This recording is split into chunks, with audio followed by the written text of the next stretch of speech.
ஆண்டவரின் அருள் வாக்கு. கிறிஸ்துவே உமக்கு புகழ்.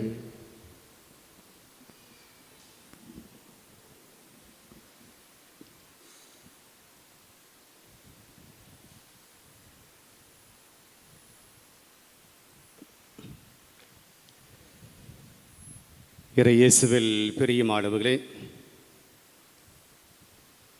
திருப்பலிய முன்னுரையில் நான் சொன்னது போல இன்று ஆண்டின் பொது காலம் 17ஆம் ஞாயிறை நாம் சிறப்பிக்கிறோம். அந்நாள் சுவக்கின் எங்களுடைய விழாவையும் நாம் இன்றைக்கு நினைவு கூறுகிறோம். திருத்தந்தை இந்த நாளை தாத்தா பாட்டிகளுக்காக, முதியோருக்காக ஒப்பு கொடுக்கப்பட்ட அந்த நாளையும் இந்த நாள் நாம் சிறப்பிக்கிறோம். எனவே தாத்தா பாட்டி என்கின்ற ஸ்தானத்தில் இருக்கிறவர்கள், இது வெறும் வயது அல்ல, மூப்பு அல்ல, மூத்த வயது அல்ல, பேர பிள்ளைகளை எடுத்திருக்கக்கூடிய ஒவ்வொரு தாத்தா பாட்டி இவர்களுக்கும் உண்டான நாள். நீங்கள் நடுத்தர வயதாக கூட இருக்கலாம். பேர பிள்ளைகளை நீங்கள் பெற்றெடுத்திருந்தால் இந்த நாள் உங்களுக்கும் உண்டான ஒரு நாள்.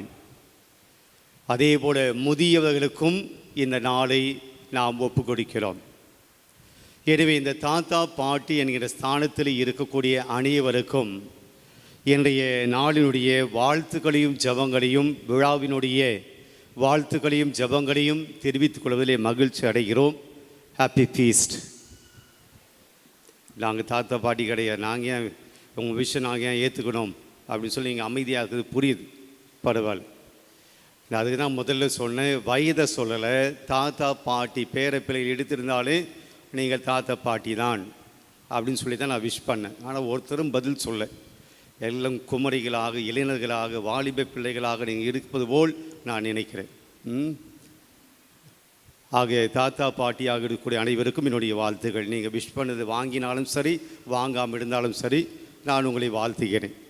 பிரியமானவர்களே, இன்றைய வாசகங்கள் நான் 2 பகுதியாக பிரித்து பார்க்க விரும்புகிறேன். முதல் வாசகம் முதல் பகுதியாக, நற்செய்தி வாசகம் 2வது பகுதியாக பிரித்து, இந்த முதல் வாசகம் சொல்லக்கூடிய சில காரியங்கள், நற்செய்தி வாசகம் சொல்லக்கூடிய சில காரியங்களை சொல்லி நான் நிறைவு செய்கிறேன். இன்றைக்கு முதல் வாசகம் என்பது 1 அரசர் 3ஆம் அதிகாரம் 5வது வசனம் மற்றும் 7 முதல் 12 முடிய இறை வார்த்தையை வாசிச்சிருக்கோம். ரொம்ப சின்ன ஒரு வாசகம். சாலமோன் மன்னனாக நியமிக்கப்பட்ட பின்னாடி சாலமோன் மன்னன் ஆண்டவரை தொழுவதற்காக கிதியோனுக்கு சொல்லுகிறார். அங்கே சென்று அவர் உறங்குகிறார். அது ஆலயம் அல்ல, இது போல கோவில் கிடையாது, அது ஒரு தொழுகை மேடு. நிறைய இடத்துல தொழுகை மேட்டில் சின்ன சின்ன குன்றில் பழைய ஏற்பாட்டில் அவர்கள் ஆண்டவரை வழிபட்டார்கள். அப்படியாக சாலமோனும் சொல்லுகிறார். ஏன்னா அது வரைக்கும் ஆண்டவருக்கு கோயில் கட்டலை. தாவீது நினைச்சார் கோயில் கட்டணும்னு சொல்லி, ஆனால் ஆண்டவரை தடுத்துட்டார். நீ எனக்கு கோயில் கட்ட முடியாது, உன்னுடைய மகன் சாலமோன் தான் எனக்கு கோயில் கட்டுவான் அப்படின்னு சொல்லி தாவீது கோயில் கட்ட நினைத்ததை ஆண்டவர் வேண்டாம் அப்படின்னு சொல்லிட்டார். எனவே தாவீது வரையிலும் ஆண்டவருக்கு கோயில் யாரும் கட்டலை. அங்காங்கே இருக்கக்கூடிய தொழுகை மேடுகளில் அவங்க வழிபட்டு வந்தாங்க. இப்போ சாலமோன் அரசனாக மாறிட்டான். அவருக்கு ஆண்டவருக்கு பலி செலுத்துவதற்காக போகிறார். அந்த இரவு அந்த தொழுகை மேட்டில் உறங்குகிறார். ஆண்டவருடைய காட்சி கொடுக்கப்படுகிறார். அவர் கனவுலே வந்து சாலமோனிடம் ஒரு கேள்வி கேட்கிறார், உனக்கு என்ன வரம் வேண்டும் அப்படின்னு கேட்கிறார். சாலமோன் ஒரே ஒரு வரத்தை கேட்கிறார், எனக்கு ஞானம் வேண்டும், விஸ்டம், அது எனக்கு வேணும் அப்படின்னு கேட்கிறார். எனக்கு விஸ்டம் வேண்டும், ஞானம் வேண்டும் என்று கேட்பதற்கு அவர் 2 ரீசன் சொல்கிறார். ஏன் எனக்கு ஞானம் வேண்டும்? ஒன்று, திரளான மக்கள் இருக்கிறாங்க, அவங்களுக்கெல்லாம் நான் மன்னனாக இருக்கிறேன், அரசனாக இருக்கிறேன். அவர்கள் என்னிடம் நீதி கேட்டு வருகிற போது, வழக்குகள் வரும், மக்களுக்கு சண்டை வரும், அவர்கள் என்னிடம் வருகிற போது அவர்களுக்கு சரியான நீதி கொடுக்கணும். தவறு செய்யாமல், அநீதி செய்யாமல், அந்த வழக்குகளை சரியாக புரிந்து கொண்டு நான் நீதி கொடுக்கணும். அதுக்குண்டான விஸ்டம் எனக்கு வேண்டும். ரெண்டாவது அவர் சொல்லுகிறார், ஏன் எனக்கு விஸ்டம் வேண்டும், ஞானம் வேண்டும்? எனக்கு எது நன்மை எது தீமை அதை பகுத்து ஆயக்கூடிய அந்த ஞானம் வேண்டும். நன்மை போல இருக்கலாம், ஆனால் ஒருவேளை தீமையாக இருக்கலாம். தீமை போல நமக்கு தென்படலாம், ஒருவேளை அதுக்குள்ளே நன்மை இருக்கலாம். அதனால் எது நன்மை எது தீமை, எது நல்லது எது கெட்டது என்று பகுத்து ஆயக்கூடிய அந்த ஞானம் எனக்கு வேண்டும். இந்த ரெண்டு விஷயத்துக்காக எனக்கு ஞானம் வேண்டும் கேட்கிறார். ஒன்று நீதி வழங்கணும், ரெண்டாவது எது நல்லது எது கெட்டது என்று பார்த்து பகுத்தாயக்கூடிய அந்த தெளிவு எனக்கு வேண்டும். அதனால் எனக்கு ஞானத்தை கொடுங்க என்று கேட்கிறார். ஆண்டவரும் அவருக்கு அதை கொடுக்கிறார். நீ சரியானதை, எனக்கு விருப்பமானதை, ஆண்டவுக்கு விருப்பமானதை நீ கேட்டதுனால அது நான் உனக்கு கொடுக்குறேன். நீ செல்வத்தை கேட்கல, பணம் அதெல்லாம் கேட்கல. நீ மற்ற நாடுகளையெல்லாம் போய் சண்டை போடுகிற போது எனக்கு அந்த வெற்றியை கொடுக்க வேண்டும் அப்படின்னு சொல்லி வெற்றியை கேட்கவில்லை. நீடிய ஆயுள், நான் 100 வயது அதுக்கு மேலே இருக்கணும் என்று நீடிய ஆயுளும் நீ கேட்கல. உடலினுடைய தேவையை கேட்கல, செல்வம் கேட்கவில்லை, வெற்றியை கேட்கவில்லை. நீ தேவையானதை கேட்டிருக்கிறாய், அது ஆண்டவருடைய பார்வை விருப்பமாக இருக்கிறது. எனவே நான் அதை உனக்கு கொடுக்கிறேன்னு சொல்லி ஆண்டவர் எனக்கு வாக்கு தத்துவம் கொடுக்கிறார். இதுதான் முதல் வாசகம். பிரியமானவர்களே, இந்த வாசகத்தில் இருக்கக்கூடிய நம்முடைய வாழ்க்கைக்கு நாம் எடுத்துக்கொள்ளக்கூடிய செய்தி என்ன? சாலமோன் அரசனாக பதவியேற்ற வயது, சாலமோனுக்குண்டான வயது 20 வயது. 20 வயதில் அவன் அரசனாக மன்னனாக பொறுப்பேற்கிறான். எப்படிப்பட்ட சூழல்! தாவீது மன்னன் எல்லா நாடுகளையும் கைப்பற்றி மிகப்பெரிய மாபெரும் ஒரு அரசாங்கத்தை, மாபெரும் ஒரு சாம்ராஜ்யத்தை அவர் நிறுவியிருக்கிறார். தாவீது போன இடம்லாம் வெற்றி தான். எல்லா நாடுகளையும் கைப்பற்றி மிகப்பெரிய மாமன்னனாக இருக்கிறார். அப்போது 20 வயது வாலிப பிள்ளை இந்த மக்களையெல்லாம் வழிநடத்த வேண்டும், எவ்வளோ பெரிய நாட்டினுடைய மன்னனாக இருக்க வேண்டும், எவ்வளோ திரளான மக்களுக்கு அவன் நீதி வழங்கணும்.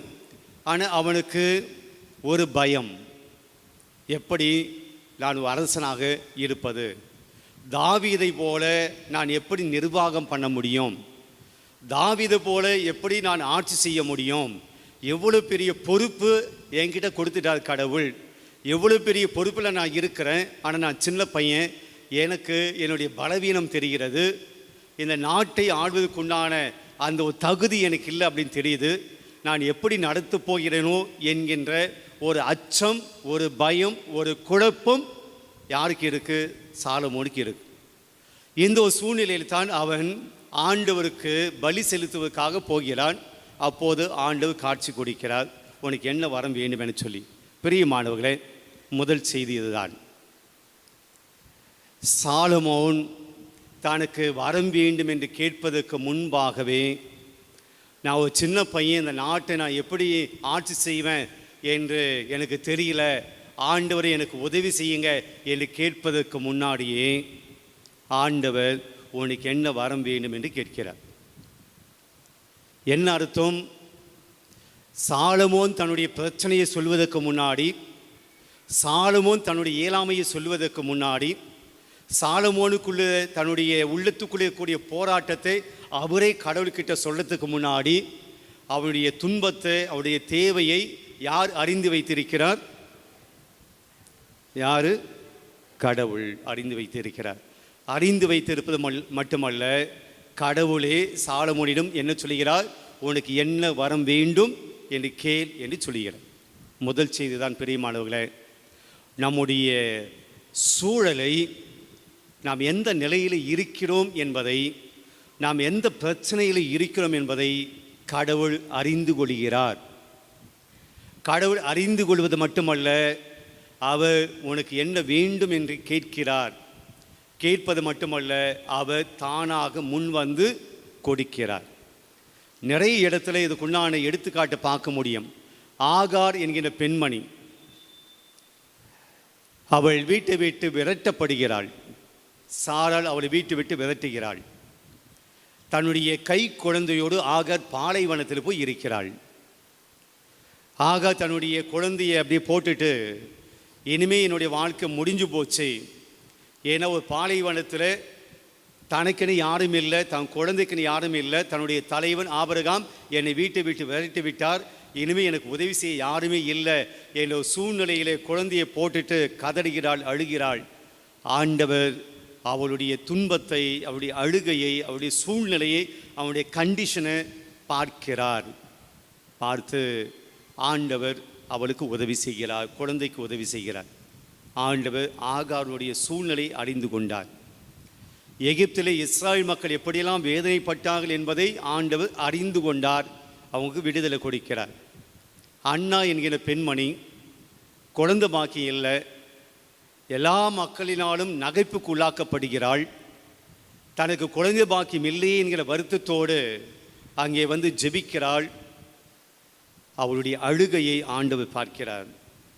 பார்த்து அவருடைய சூழலை புரிந்து கொண்டு குழந்தை செல்வம் அடுத்த ஆண்டு உனக்கு இருக்கும் என்று சொல்லி அந்த குழந்தை செல்வத்தை உறுதிப்படுத்துகிறார், குழந்தையை கொடுக்கிறார். இப்படி நிறைய சொல்லிக்கிட்டே போகலாம். ஆக முதல் செய்தி தான் பிரியமானவர்களே, நம்முடைய உள்ள போராட்டங்களை கடவுள் அறிந்து கொள்கிற தேவனாக இருக்கிறார். இன்றைக்கி நம்முடைய வருத்தம் என்னென்னா, என் புருஷன் என்னுடைய பிரச்சனையை தெரிஞ்சிக்க மாட்டாரு, என் கணவர் என்னுடைய பிரச்சனை என்னன்னு சொல்லி கேட்க மாட்டாரு என்று மனைவிமார்கள். என் பிரச்சனையை என் மனைவி தெரிந்து கொள்ளாமல் இருக்கிறார், அதை புரிந்து கொள்ளாமல் இருக்கிறார், அண்டர்ஸ்டாண்ட் பண்ணிக்க மாட்டா, என் பிரச்சனையை என் கஷ்டத்தை அண்டர்ஸ்டாண்ட் பண்ணிக்க மாட்டா என்று வருந்தக்கூடிய கணவன்மார்கள் இருக்கிறார்கள். உண்மையிலே எங்கள் பிரச்சனை என்னன்னு சொல்லி எங்கள் அப்பா அம்மாவுக்கு தெரிய மாட்டேங்குது. எங்கள் மனசுக்குள்ளே ஓடக்கூடிய அந்த போராட்டத்தை எங்கள் அப்பா அம்மா புரிஞ்சிக்க மாட்டுறாங்க அப்படின்னு சொல்லி பெற்றோர்கள் தம்முடைய பிரச்சனைகளை புரிந்து கொள்ளவில்லை என்று சொல்லி ஏங்கக்கூடிய பிள்ளைகள் இருக்கிறார்கள். எங்கள் பிள்ளைகள் எங்களை புரிந்து கொள்ளவில்லை என்று ஏங்கக்கூடிய பெற்றோர்கள் இருக்கிறார்கள். அதுவும் வயதான, இன்னைக்கு தாத்தா பாட்டியுடைய தினத்தை கொண்டாடுகிறோம். வயதான காலத்தில் வருமானம் இல்லாமல், நல்ல உடல் சுகம் இல்லாமல், தாங்கள் நினைத்ததை ஆசைப்பட்டதை செய்ய முடியாமல் வீட்டுக்குள்ளே உங்களை நம்பி அல்லது வீட்டில் இருக்கக்கூடிய பிள்ளைகளை நம்பி அவங்களுடைய தயவில், அவங்களுடைய கண்காணிப்பில், அவங்க கொடுக்கக்கூடிய அந்த காரியங்களில் இருந்து கொண்டு இருக்கக்கூடிய இந்த தாத்தா பாட்டியர்கள் எங்களை புரிஞ்சிக்க மாட்டாங்க, என் பையன் என்னை புரிஞ்சிக்கல, என் மகள் என்னை புரிந்து கொள்ளவில்லை, என்னுடைய பேர பிள்ளைகளை புரிந்து கொள்ளவில்லையே என்கிற ஏங்கக்கூடிய தாத்தா பாட்டியர் இருக்கலாம். இந்த உலகம் என்னை புரிஞ்சிக்க மாட்டேங்குது, என் கூட இருக்க என்னை புரிஞ்சிக்க மாட்டாங்க, என் கம்பெனியில் வேலை செய்ய என்னை புரிஞ்சிக்க மாட்டாங்க, என்னுடைய சூப்பர்வைசர் என்னை புரிஞ்சிக்கல, என்னுடைய எம்டி என்னை புரிஞ்சிக்கல, எங்களுடைய ஹெட்மாஸ்டர் எனக்கு புரிஞ்சிக்கல, எங்களுடைய பிரின்சிபல் எங்களை புரிஞ்சிக்கல என்று வருத்தப்படக்கூடிய டீச்சர்ஸ் இருக்கலாம், அலுவலகத்தில் வேலை செய்யக்கூடிய இருக்கலாம். பிரியமானவர்களே, மனிதர்கள் என்னை புரிந்து கொள்ளவில்லை என்று கவலைப்படுகிற நாம், கடவுள் என்னை புரிந்து கொள்கிறார் என்ற நம்பிக்கை நமக்கு இல்லாமல் போகிறது.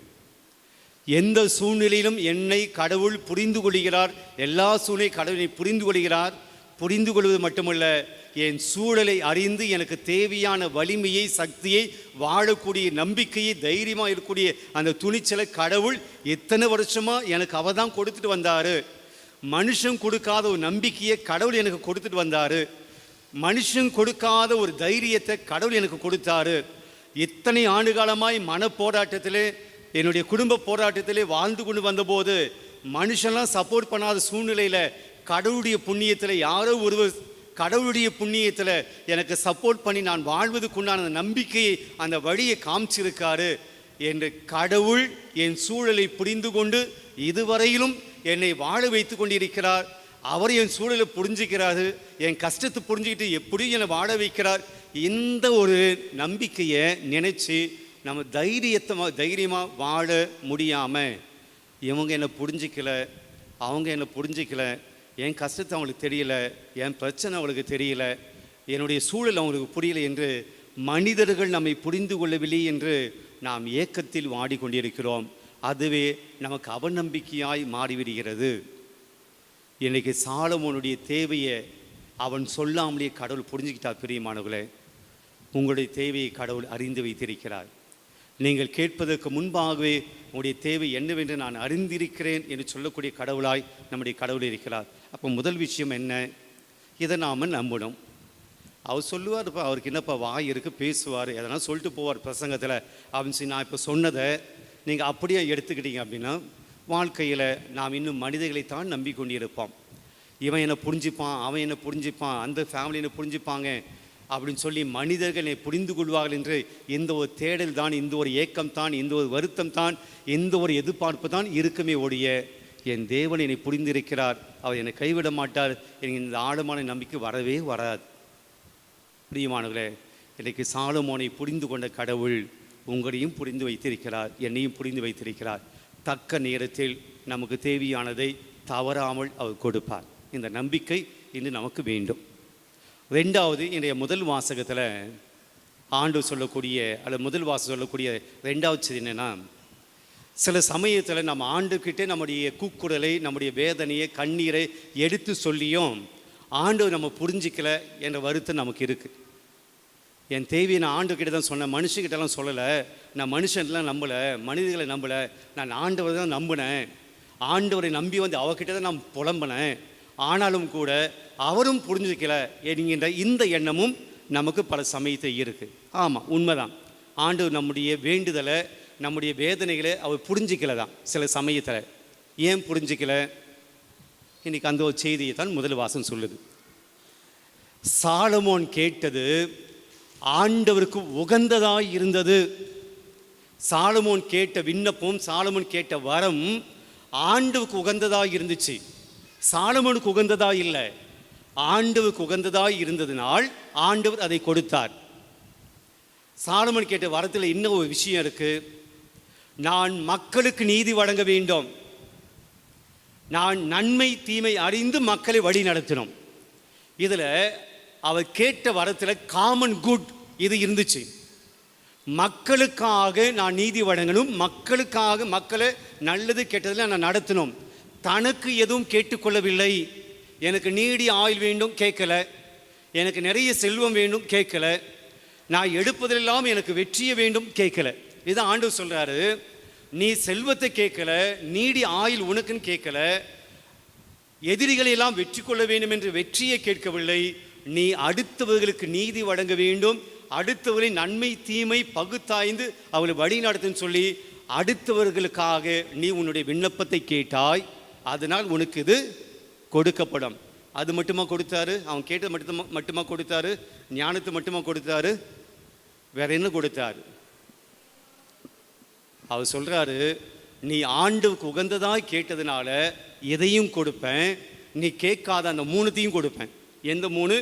ஆயிலும் கொடுப்பேன், செல்வமும் கொடுப்பேன், வெற்றியும் கொடுப்பேன். பிரியமானவர்களே, நம்முடைய தேவைகள் நாம் வேண்டுவது சுயநலமாக எனக்கு மட்டுமே, என்னுடைய நலன் மட்டுமே, என்னுடைய விருப்பம் மட்டுமே, என் ஆசை மட்டுமே எனக்கு நிறை வேண்டும் என்று நாம் எப்போதெல்லாம் சுயநலத்தை வைத்து நாம் ஆண்டவரிடம் விண்ணப்பங்களை விண்ணப்பிக்கிறோமோ அது சில சமயத்தில் நடக்காமல் போகலாம். எப்போ பார்த்தாலும் உனக்கே கேட்டு நிற்கிறேன். பிரியமானவர்களே, நீங்கள் உங்களுடைய விண்ணப்பங்களை கேட்பதற்கு முன்பாக, உங்களுக்காக ஜெபிப்பதற்கு முன்பாக நீங்கள் அடுத்தவர்களுக்காக ஜெபித்து பாருங்கள். இதுதான் ரெண்டாவது விஷயம். இப்போது குழந்தை பாக்கியம் இல்லாத ஒரு பெண்மணி, குழந்தை வரம் இல்லாத ஒரு பெண்மணி எப்படி ஜெபிப்பான்னு நினைக்கிறீங்க? எப்படி பெரும்பாலும் ஜெயிப்பாங்க? நீங்கள் என்ன பார்த்து கேட்குறீங்க அப்படின்னு நினைக்கிறா? சும்மா காமனாக கேட்குறேன். ஒரு குழந்தை வரம் இல்லாத ஒரு பெண்மணி என்னவா எப்படியா ஜெயிப்பாங்க? எனக்கு குழந்தை பாக்கியம் வேணும் ஆண்டவரே, ஒரு குழந்தைய கொடுங்க ஆண்டவரே, நான் நேர்த்தி செஞ்சுக்கிறேன், நான் இது பண்ணுறேன் அது பண்ணுறேன், இதெல்லாம் நம்ம சொல்லி எனக்கு ஒரு குழந்தை கிடைக்கும். ஆனால் இன்றைக்கி முதல் வாசகம் என்ன சொல்லுதுன்னா, உனக்கு குழந்தை வரம் வேண்டுவதற்கு முன்னாடி உன்னை போல பல பெண்கள், திருமணமான பெண்கள் குழந்தை பாக்கியம் இல்லாமல் இருக்கிறார்கள், அவர்களுக்கும் கேள், நீ அவர்களுக்கு கேட்கிற போது நான் உனக்கு கொடுப்பேன். ஊரான் பிள்ளையை ஊற்றி வளர்த்தால் தன் பிள்ளை தானாக வளரும், நம்முடைய பழமொழி சொல்லி. நம்ம ஜபத்தில் அடுத்தவளை பற்றி நினைப்பதே கிடையாது, அடுத்தவருடைய தேவைகளுக்காக நாம் வேண்டுவது கிடையாது. அதனால்தான் தாயாம் திரு அவை திருப்பலியில் விசுவாசில் மன்றாட்டு அப்படி ஒன்று வச்சிருக்கு. இந்த பூசை ஃபுல்லாக உங்களுக்காக மட்டும் ஜபிக்காதீங்க, காமன் குட், நல்லதுக்காக, பிறருக்காக, அடுத்தவர்களுக்காக ஜெபிங்க என்று சொல்லி தான் விசுவாசியின் மன்றாட்டு ஒன்று வச்சிருக்கு. திருச்சபைக்காக ஜெபிக்கிறோம், நாட்டு தலைவர்களுக்காக ஜெபிக்கிறோம், சமுதாயத்தில் இருக்கிற பிரச்சனைகளுக்காக ஜெபிக்கிறோம், அடுத்தவங்களுக்காக ஜெபம் பண்ணுங்க. பெரியமானவர்களே, உங்களுடைய ஜெபங்கள் எப்போ கேட்கப்படும்? உங்களுடைய ஜெபங்கள் எப்போ வல்லமையுள்ளதாக இருக்கும்? உங்களுடைய ஜெபங்கள் நீங்கள் கேட்கிற போது எப்போ பெற்றுக்கொள்வீர்கள் என்றால், நீங்கள் அடுத்தவர்களுடைய தேவைகளுக்காக ஜெபம் பண்ணுங்க, அல்லது காமன் குட், நல்லதுக்காக ஜெபம் பண்ணுங்க. நன்மைகள் நடக்க வேண்டும் என்று ஜெபம் செய்து பாருங்கள். அடுத்த மனிதர்களுடைய வாழ்க்கையில் நல்லது நடக்க வேண்டும் ஜெபம் செய்து பாருங்கள். உங்களுக்கு நல்லது நடக்கும். ஆனால் நம்ம அது பண்ணுறது கிடையாது. நமக்கு மட்டும் நாம் ஜெபித்து கொண்டு போகிறோம். அப்போ முதல் வாசம் நமக்கு சொல்லிக் கொடுக்க செய்தி, நம்முடைய பிரச்சனையை ஆண்டவர் அறிகிறார், அது உதவி செய்ய வருகிறார். வித் த கண்டிஷன், நீ உனக்காக மட்டும் ஜெபம் பண்ணாத, நீங்கள் அடுத்தவர்களுக்காகவும் அடுத்தவர்களுடைய நலனுக்காக ஜெபம் பண்ணிவாரு, கடவுள் உங்களுக்கு தேவையானதை கொடுப்பார். இதை முதல் வாசம் சொல்லுகிற செய்தி. நற்செய்தி வாசகத்தில் 3 ஓமைகள் சொல்லப்படுகிறது. நான் குறுகிய வாசகத்தை படித்தேன். அதில் 2 ஓமை வருது. ஒன்று புதையல், இன்னொன்று முத்து. இது 2த்தையும் ஒருத்தன் தேடிட்டு போகிறான். ஒருவன் புதையலை தேடி போகிறான், புதையலை கண்டுபிடிக்கிறான். அந்த புதையல் தனக்கு வேண்டும் என்பதற்காக அந்த நிலத்தையே அவன் வாங்கி கொள்கிறான். இன்னொருவன் முத்தை தேடி போகிறான். நல்ல முத்து கண்டுபிடித்தவுடன் அது தனக்குள்ளதெல்லாம் விற்று அந்த முத்தை வாங்கி கொள்கிறான். இது 2 தான் நற்செய்தியை படித்தோம். கீழே இன்னொரு ஓமையும் வருகிறது. அது நீளமான வாசகத்தில் வரும். அதில் ஒரு மீனவன் மீன் பிடிக்க போகிறான், வலைகளை விரிக்கிறான், மீன்கள் பிடிப்படுகிறது, அது கரைக்கு இழுத்து கொண்டு வருகிறான். நல்ல மீன்களையெல்லாம் அவன் வைத்து கொள்கிறான், கெட்ட மீன்களையெல்லாம் அவன் தூர எரிந்து விடுகிறான். இது 3வது கதை. இன்னைக்கு வாசகத்தில் வந்த 3வது ஓமை அது. பெரும்பாலும் இந்த 3 ஓமைகளை ஆண்டவர் இறை அரசுக்கு ஒப்பிடுகிறார். இறை அரசு இப்படிப்பட்ட நிகழ்வுகளுக்கு ஒப்பாகும். ஒருவன் முத்தை தேடி போவது போல நாம் இறை அரசை தேடி போக வேண்டும். ஒருவன் நல்ல புதையலை தேடி செல்வது போல நாம் இறை அரசை தேடி போக வேண்டும். ஒருவன் நல்ல மீன்களை எடுத்துக்கொண்டது போல நாம் இறை அரசை எடுத்துக்கொள்ள வேண்டும். வழக்கமாக நாம் இப்படி தான் யோசிப்போம் இந்த வாசகத்தை, இல்லையா? நாம் தேடுபவராக இருக்கிறோம். நாம் தேடுவது என்னவாக இருக்கிறது? விண்ணரசாக இருக்கிறது. நல்ல முத்து விண்ணரசு, நல்ல புதையல் விண்ணரசு, நல்ல மீன்கள் விண்ணரசு. இதை 3த்தையும் நாம் தேடிக்கிட்டு போகணும். அப்படி தான் இந்த வாசகத்தை நாம் நினைக்கிறோம். தேடுபவது நாம், முத்து புதையல் நல்ல மீன்கள் யாராக இருக்குது? எதுவாக இருக்குது? விண்ணரசாக இருக்குது. அப்படின்னு நாம் இந்த வாசகத்தை எப்போதுமே பார்ப்பது உண்டு. கரெக்டு தான். கொஞ்சம் வேறு மாதிரி யோசித்து பார்ப்போம். பிரியமானவர்களே, இறையரசு, முத்து, புதையல், நல்ல மீன்கள், இறையரசு அப்படி தூக்கிட்டு, நல்ல முத்து நீங்கள் நான், நல்ல புதையல் நீங்கள் நான், நல்ல மீன்கள் நீங்கள் நான். அப்போது நாம் தான் முத்து, நாம் தான் புதையல், நாம் தான் நல்ல மீன்கள். இதை தேடி வர்றது யார்? இதை தேடி வருவது யார்? நல்ல முத்து எனக்கு வேணும், நல்ல புதையல் எனக்கு வேணும், நல்ல மீன்கள் எனக்கு வேணும் என்று தேடி வருவது யார் அப்படின்னா இயேசு. இந்த தேடி வந்தவன் என்ன பண்ணான்? நல்ல புதையலை வாங்கிறதுக்கு எல்லாவற்றையும் விற்று விட்டான். நல்ல முத்தை வாங்குவதற்கு தனக்குள்ளதெல்லாம் விற்று விட்டான். நல்ல மீன்களை எடுத்துக்கொண்டு தேவையில்லை மீன்களெல்லாம் தூக்கி போட்டான். அப்போ பெஸ்ட்டான ஒன்றை அவன் எடுத்துக்கொள்வதற்காக தன்னிடம் இருக்கக்கூடிய பெஸ்ட்டு இல்லாத, மிக சிறந்தது இல்லாத ஒன்றையெல்லாம் கொடுத்துட்டு இந்த நல்ல முத்தை வாங்கிட்டான். அப்படியே கொஞ்சம் இயேசுவுக்கு நமக்கும் ஒப்பிட்டு பார்ப்போம். பிரியமானவர்களே, நான் நல்ல முத்தாக, நீங்கள் நல்ல முத்தாக, நல்ல புதையலாக நாம் இருக்கிறோம் என்பதை உணர்ந்த ஆண்டவர் இயேசு தனக்கு உள்ளதையெல்லாம் விற்றுவிட்டார் என்று சொல்கிற போது, நமக்காக அவர் எல்லாவற்றையும் கொடுத்துட்டார் அவர் சொல்கிற போது, இயேசுனுடைய வாழ்க்கையை பார்த்தோம் அப்படின்னா, அவர் செல்வராக இருந்தும் அவர் ஏழையானார். நாம் பேதுரு திருமுகத்தில் பார்க்க, அவர் செல்வராக இருந்தும் ஏழையானார். எப்படி? கடவுள் தன்மையில் இருந்த அவர் நம்மை மீட்பதற்காக அவர் கடவுள் தன்மையை விட்டுட்டார். இறைமகன் என்பதை விட்டுட்டார். அவர் விண்ணகத்தில் அதையும் விட்டுட்டார். ஒரு மனுஷனாக இந்த உலகத்துக்கு வந்தார். அதுவும் எளிமையான ஒரு குடும்பத்தில் பிறந்தார். ஏழையாகவே வாழ்ந்தார். நம்மை மீட்பதற்காக சிலுவையை சுமந்தார். நமக்கு மீட்பை கொடுப்பதற்காக தன்னுடைய உயிரை துறந்தார். எல்லாத்தையும் கொடுத்துட்டு உங்களையும் என்னையும் ஆண்டவர் தன்னுடைய பிள்ளைகளாக எடுத்துக்கொண்டார். நீங்கள் தான் நல்ல முத்து, நீங்கள் தான் நல்ல புதையல், நீங்கள் தான் நல்ல மீன்கள் எடுத்துக்கொண்டார். அவர் நம்மை தன்னுடைய சொந்த பிள்ளைகளாக எடுத்துக்கொள்வதற்கு அவர் எல்லாவற்றையும் விட்டு விட்டார், எல்லாத்தையும் தொடர்ந்துட்டார். பிரியமானவர்களே, கடவுள் அந்த அளவுக்கு நம்மை அன்பு செய்கிறார்.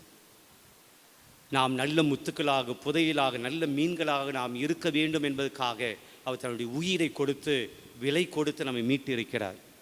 கடவுளுக்கு நன்றி சொல்லுவோம். இப்போ அந்த அளவுக்கு கடவுள் தன்னுடைய உயிரை கொடுத்து நம்மை மீட்டு இருக்கிறார் அப்படின்னா, கடவுளுடைய பிள்ளைகளாக இருக்கிற நாம் கடவுளுக்கு எப்படி பதில் சொல்ல போகிறோம்? கடவுளுக்கு நாம் எப்படி என்ன ரெஸ்பான்ஸ் பண்ண போகிறோம்? What is our response towards the love of God? ஆண்டோடைய அன்புக்கு நீங்களும் நானும் சொல்லக்கூடிய பதில் என்ன? உயிரை கொடுத்து நம்மை மீட்டிருக்கிறார், உங்களை விலை கொடுத்து வாங்கியிருக்கிறார். நாம் அந்த அன்புக்கு என்ன பதில் சொல்ல போகிறோம்? அவருடைய மேலான அன்புக்கு என்னுடைய ரெஸ்பான்ஸ் என்ன? இதுதான் என்னுடைய நற்செய்தி நமக்கு சொல்லக்கூடிய விஷயம். ஒருவேளை நம்ம ரெஸ்பான்ஸ் பண்ணாமல், நான் நல்ல முத்தாக இல்லாமல், நல்ல புதையலாக இல்லாமல், நான் நல்ல மீனாக இல்லாமல் இருந்தால், கடைசியில் இன்றைய வாசம் சொல்லுது, நல்ல மீன்களோடு இருந்த கெட்ட மீன்களை அவர் என்ன பண்ணார்? படிக்கலை, கொஞ்சம் யோசிச்சு சொல்லுங்கள். கோடியில் போட்டாரா, இல்லை எங்கே போட்டார்? வெளியேனா எங்கே? பிரியமானவர்களே, கடலில் வீசவில்லை. கடலை வீசலை, அது வெளியே தான் வீசினார். திருப்பி கடலை வீசினா என்ன ஆகும்? அது வாழும், அது பொழைச்சிக்கும். அவர் தண்ணியில் போடல, தலையில் தான் போட்டார். அப்படின்னு என்ன அர்த்தம்? there will not be no life, வாழ்வு இருக்காது. பிரியமானவர்களே, கடவுள் என்னை அன்பு செய்கிறாரு.